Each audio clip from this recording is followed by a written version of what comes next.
शादी से पहले जब ससुर घर आए। लगता है मेरे होने वाले ससुर जी आ गए हैं। चलो चल के दरवाजे पे उसका इस्तकबाल करते हैं। हाँ हाँ चलो।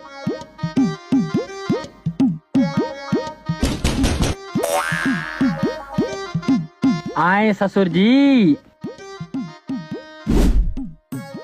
कैसे हो ससुर जी? मैं कब से आपका इंतजार कर रहा था। ठीक हूँ, इतनी खुशामद ना करो, अभी मैं तुम्हारा ससुर बना नहीं हूँ। बने नहीं हो तो क्या हुआ, एक दिन बन जाओगे। चलो खाना तुम्हारा इंतजार कर रहा है।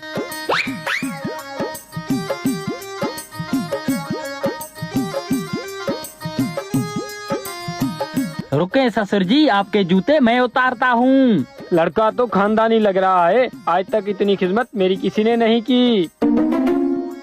ससुर जी खाना खाएं। आप भी खाएं। नहीं नहीं ससुर जी।